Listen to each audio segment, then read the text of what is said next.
Assalamualaikum warahmatullahi wabarakatuh.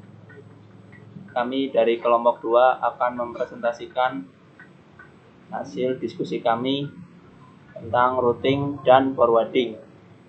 Pertama, perkenalkan, nama saya Ahmad Habibullah. Nama saya Muhammad Naufal Hasani. Saya M. Alfan Maulana. Dan saya M. Irfan Maulana. Langsung saja kita mulai ke materinya. Tujuan: 1. Untuk mengetahui teori routing dan tabel routing. 2. Untuk mengetahui jenis-jenis dari routing.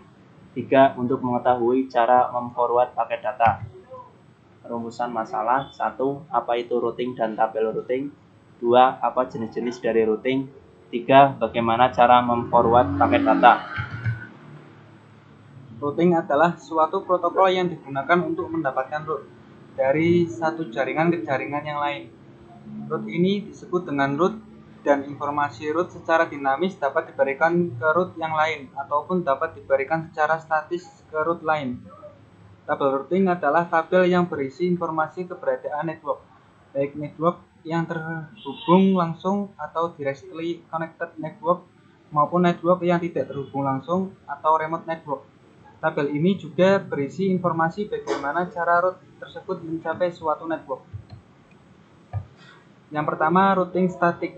Routing statik adalah entry suatu route yang dilakukan oleh seorang administrator untuk mengatur jalur dari sebuah paket data.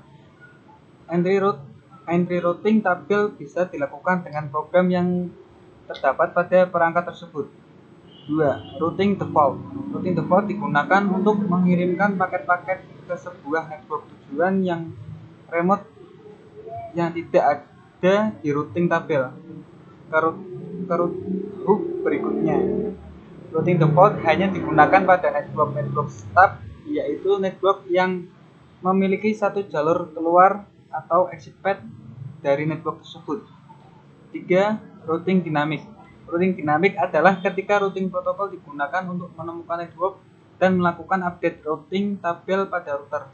Routing dinamis adalah ketika routing protokol digunakan untuk menemukan network dan melakukan update routing tabel pada router. Cara memforward paket data. Router tidak peduli mengenai host, alamat IP address host tersebut, dan di mana lokasinya. Router cuma melihat alamat network, sebuah paket, dan rute mana yang terbaik menuju network tersebut. Perhatikan topologi berikut ini, bisa dilihat sendiri.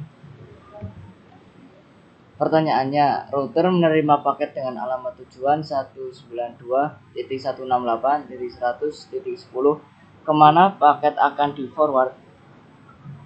Dengan mudah, kalian bisa menjawab paket akan di-forward ke interface internet 0/2 karena di topologi seperti itu.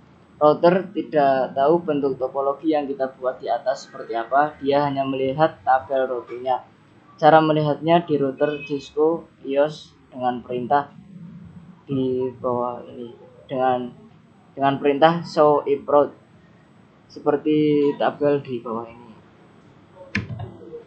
Paket dengan tujuan 192.168.100.10 akan di-forward melalui interface internet 0/2. Perhatikan di situ ada flag C, yaitu directly connected. Router bisa langsung memforward paket tersebut. Transmisi paket akan berhasil dengan syarat klien-klien di atas sudah mengkonfigurasi gateway.